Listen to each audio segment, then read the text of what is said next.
Hi everyone, today I'll be painting the Hell Pit Abomination. So I found this picture from the Total Warhammer artwork, the concept art I think, and I wanted to base the model on this image. So this is how the model is going to look like by the end of the video. So before painting, I filled in the gaps with some putty from Vallejo, and I also sub-assembled it. I didn't glue on the armor piece on the front and the tank at the back. This is the base, it's a custom base. I think the rocks or stones, they're from TXRLI Factory, Sali Factory. You can find it on their website. So I base it with purple. You may use a brush, you don't need an airbrush. Then I use grey brown and I dry brush over the skin. But it's quite a heavy dry brush. You don't really need to remove paint off the brush, and then just go to town with it. I'm using an old brush and it works really well. It's a very ugly brush. It's so far though, it's keeping the paint. It's not too chalky either, because sometimes when you dry brush it can dry and look really powdery and chalky and it looks pretty ugly. So I don't know, this brush is hanging in there, should we say. So this is how it looks. It looks quite brown at the moment, a bit of purple, but it'll look a bit brighter soon, so don't worry. Now I'm using a decomposed flesh, and as I was painting this, I kind of felt like this would be an awesome scheme for some zombies for my vampire army. It's so easy. Maybe the brush would be destroyed after the 20th zombie or 100th zombie. How many zombies I've got, I need to check. But yeah, this would be a really easy, fast scheme that you could go through a whole army of zombies, or even ghouls. So that's how it looks again. It still looks a little bit brown, but it's probably the lighting as well. And once it dries, it does dull down a bit. Now I'm using luminous flesh, and I just do the same thing again, but this time I focus mainly on the areas that would be catching the light. So basically when you're looking at the model, you want to highlight the area that people can see, like the arm at the front. This is like a very obvious area where the eye might be drawn, or even the heads, the fist. But you will go, I go over the whole model, but I make it thicker on these areas. So you might want to keep that in mind when you do the same thing.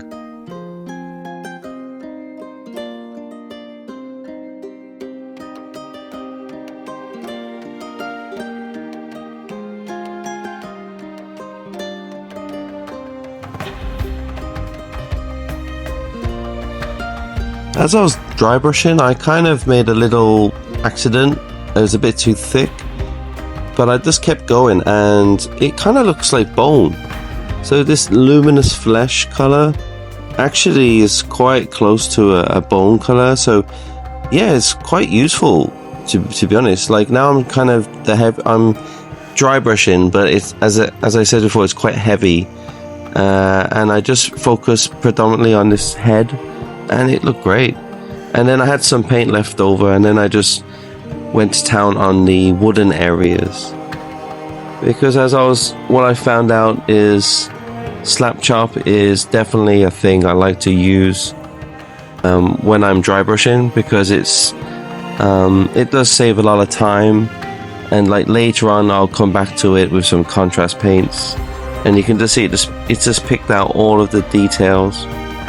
So I use decomposed flesh again now, and I use this to like tone down some areas where I was a bit too heavy on the luminous flesh, or just like to tie it in, to tie some parts in together. Like maybe I missed it with the previous coat of paint, and I even went over the skull a bit just to tone it down just a tad, or add some interesting colors. Now I'll go back to purple. So I thinned it down with some water. You may use some medium, lamy medium. Then I wash my brush. Then I used water just to spread this purple paint all over the model. It can be quite tricky because you might use too much water or too little water, or not enough paint. So it just takes a bit of practice, but just make sure not to make it too thick or too thin, and you just really got to feel it as you go along.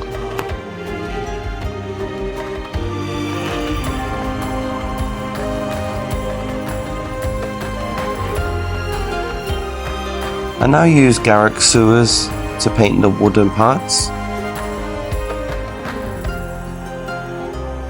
So there's not too many details in regards to like metal or wood, which a lot of Skaven monsters, like giant models, have, right?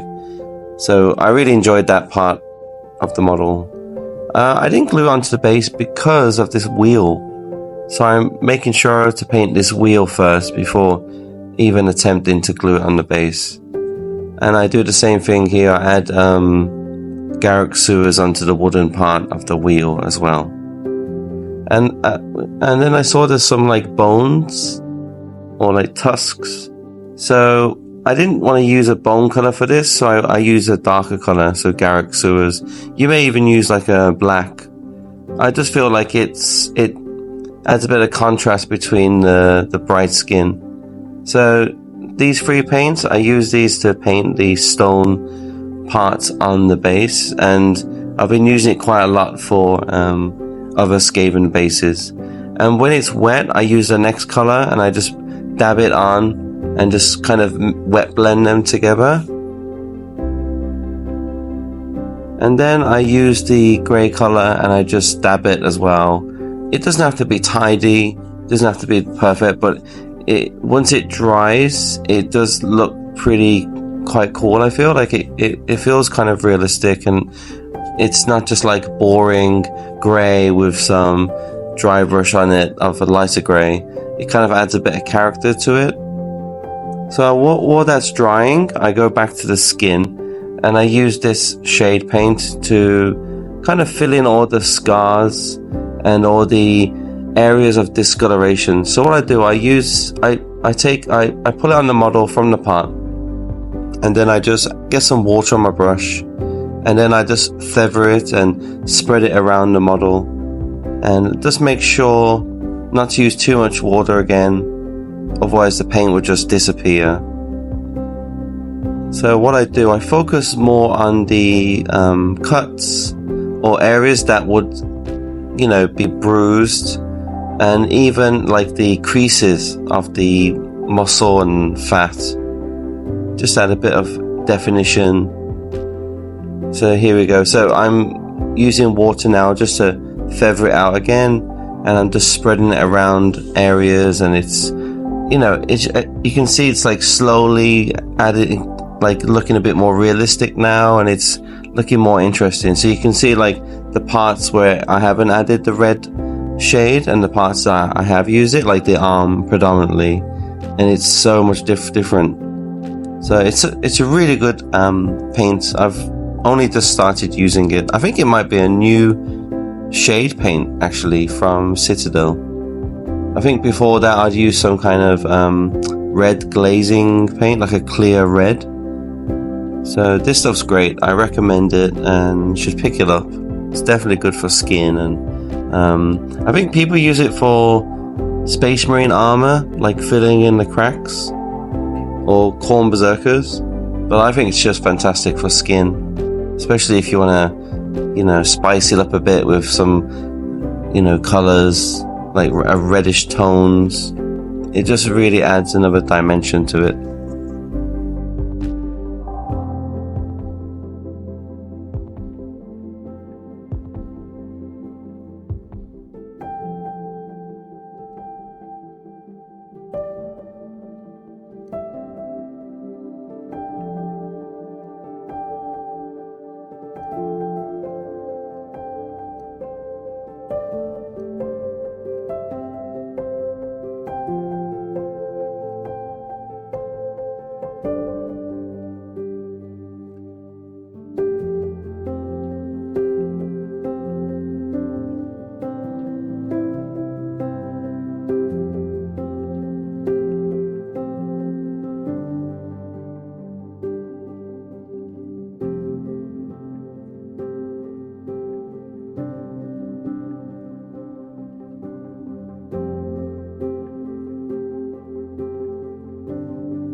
So I now use decomposed flesh to dry brush the stone areas.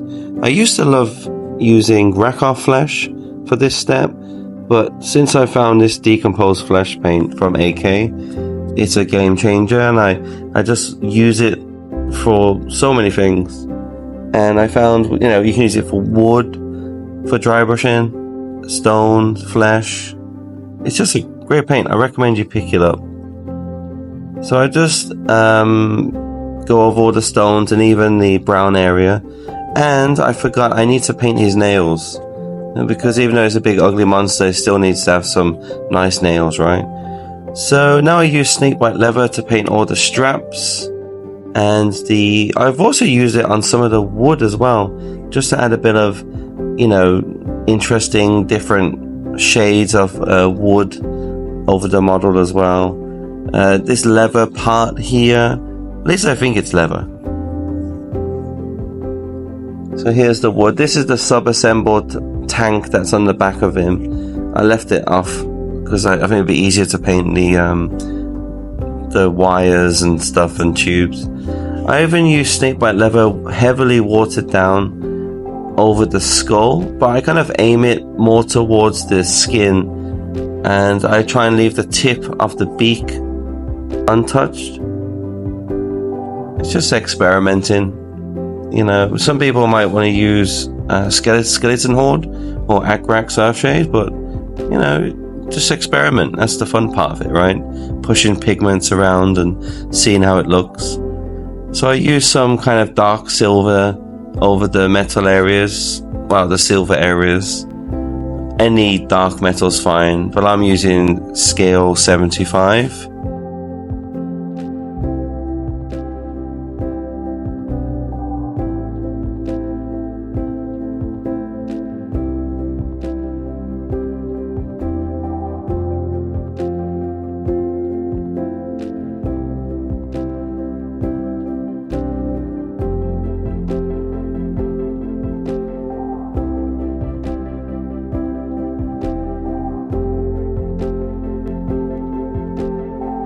I now use luminous flesh to go over the areas where I added the red shade before, because with shade paints they can dull down areas if you add too much, and you know, that's what happened really.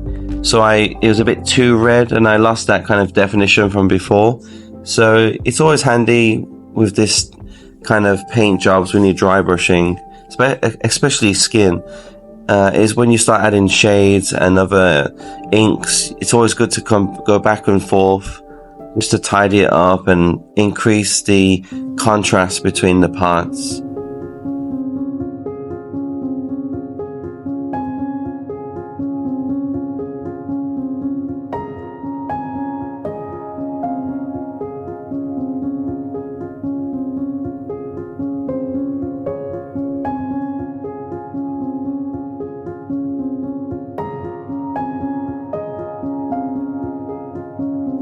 So there's less paint on my brush now, and I just go over the wood. So make sure it's not thick when you go over the wooden areas, and that's how it looks. I think it's pretty cool.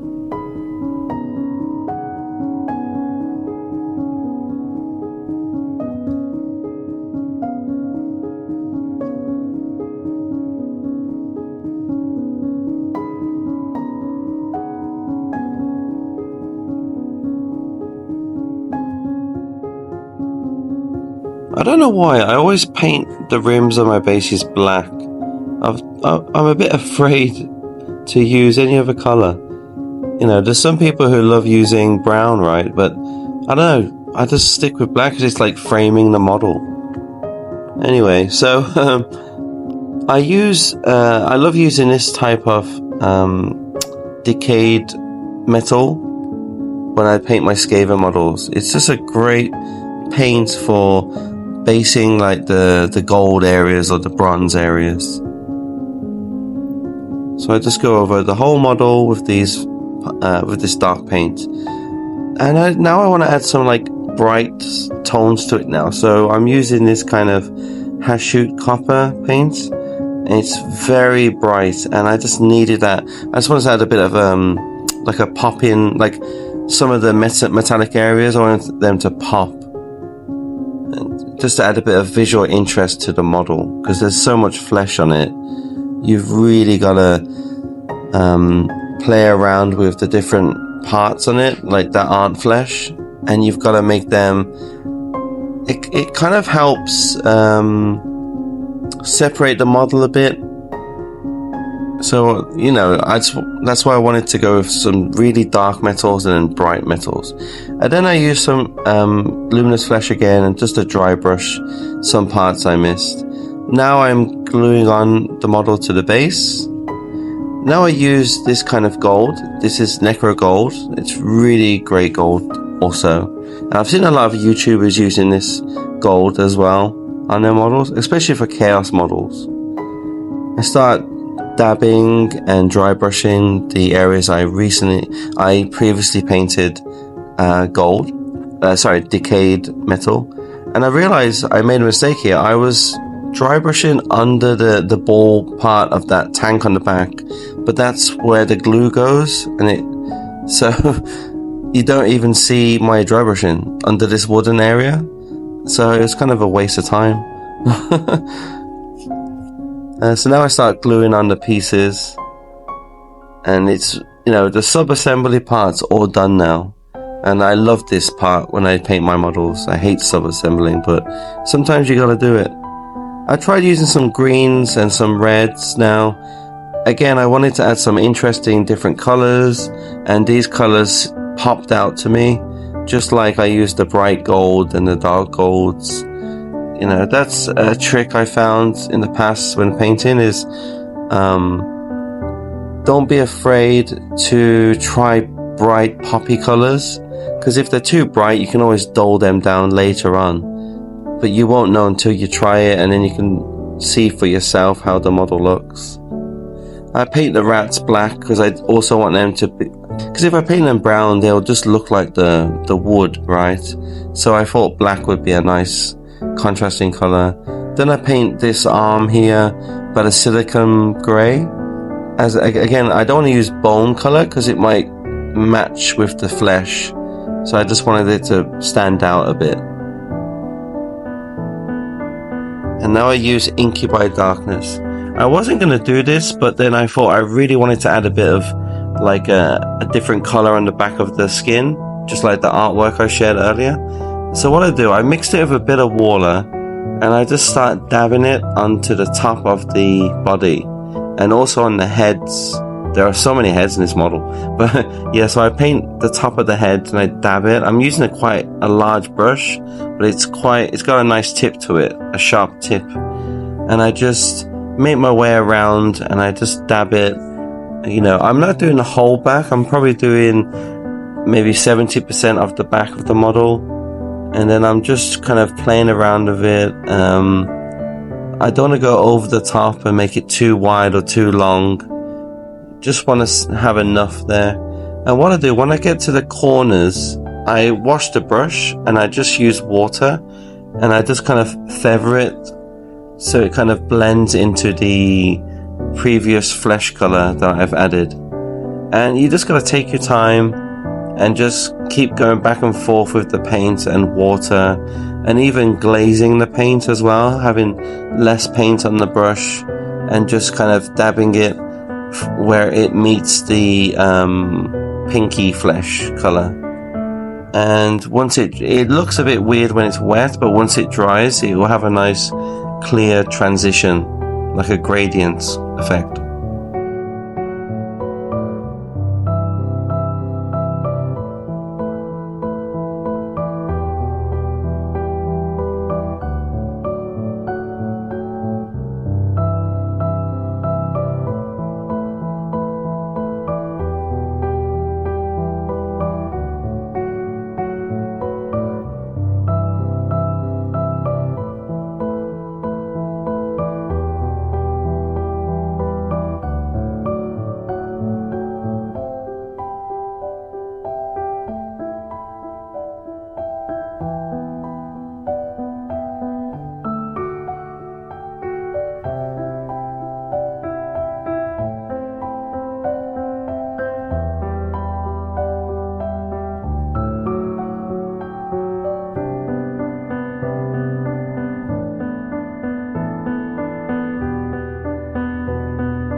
I use Cadian flesh tone to paint the tails of the rats and also inside the mouth and the ears of the head, well, the heads of this abomination.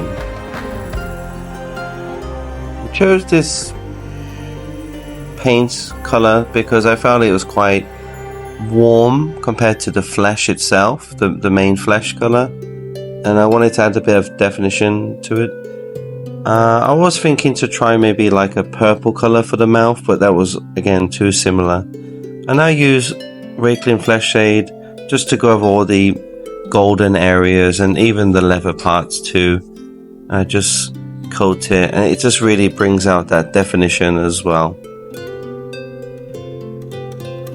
I even use it to like where the bones come out of the body, where they protrude.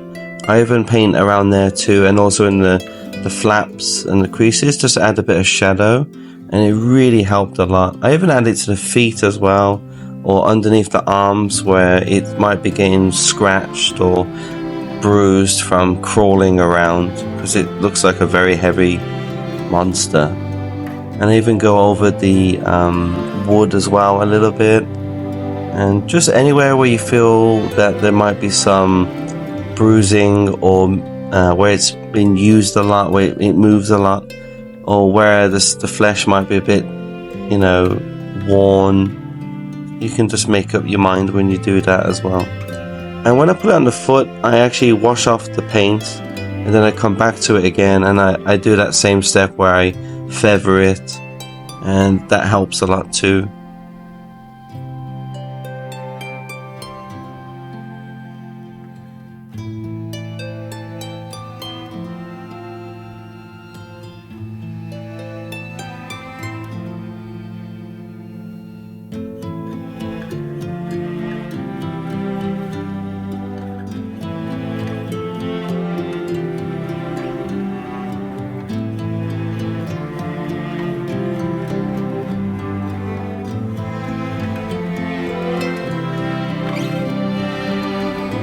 I use Screaming Skull now just to paint all the fangs.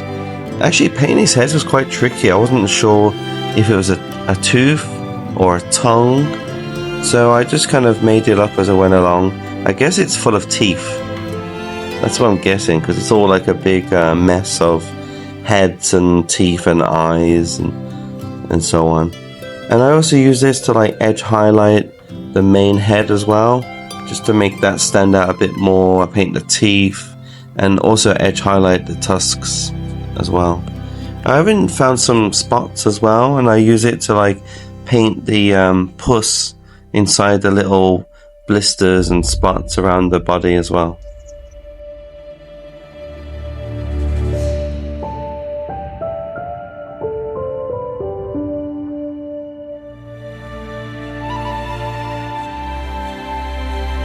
I use Corax White now just to paint the eyes and the gems. There's like, not gems, what are they called? Warpstone and the crystals. And I also use it to paint the brazier on his hand as well, because I'm going to be adding some fluorescent paints onto these areas. So you got to make sure they're nice and white. You can even go one step further and paint over this Corax White with Pro Acryl White, because that's a really bright color. And I love using this stuff. This is a AK panel liner, and you get brown, you can get black, you can get sepia, is it called? Yeah. And I just use this now just to go over all the cuts and all the stitches, even on the metal parts too. And as you can see, it just like flows through all the areas, and it doesn't tone down any of the other parts. And it's just a wonderful final step just to tidy up all those areas. Oh, I use Screaming Skull for the stitches as well. I forgot to mention that. I just go over it, and you can see it instantly fills up with this kind of panel liner, and it makes a big difference as well. And I went over all the heads as well, and I filled in the eyes and the holes there. So I'm using this yellow fluorescent paint. This is from Liquitex, It's quite runny, but it's actually pretty good. It goes on pretty well. So I recommend it. I used to use Vallejo and AK fluorescent yellow, but this is fine too. I just go over all the areas that I'll be painting green later with this yellow color. And it's okay if it's a bit thin. Oh, and I also found some holes in the little tank as well, so I added some yellow there to make it look like it's hot or something's brewing inside it. Maybe it's like a herbal tea. I don't know. So I use fluorescent. I'm using green fluorescent, and I'm just painting over like the areas I painted yellow, and also I found there's some like strands of slime from the mouth and other parts, so I just go over all those as well. And I also kind of I kind of make the paint spill over the areas I painted yellow, because it's going to be like an outer glow, and it looks quite bright now, but when it dries it actually fades a bit. And if it is too strong, you can just get some water on your brush and just thin it out a bit like I'm doing now. And what I'm doing, I'm not going over the top with this paint. I'm just kind of building it up. Like now I'm kind of testing it, and if it's not too strong, then I'll go over it again with another layer, but I'll make sure it's thin. It's better to start thin and just build it up, because I used to just put it on thick and it just looked it didn't look right, you know. The OSL effect was too strong, and it just looked like paint was spilling over. You know, it's just a nice little step to add a bit of interest to the model. I like to add OSL to my models, even if it's just a little bit. It just goes a long way, and when it's on the table, it really stands out.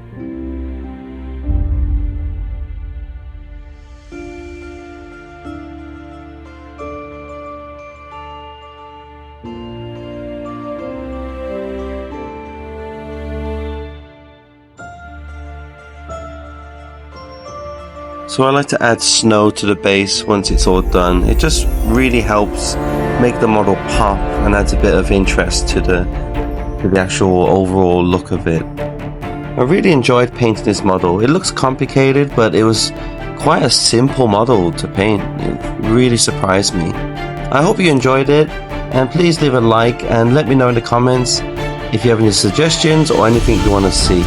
See you next time, everyone. Bye.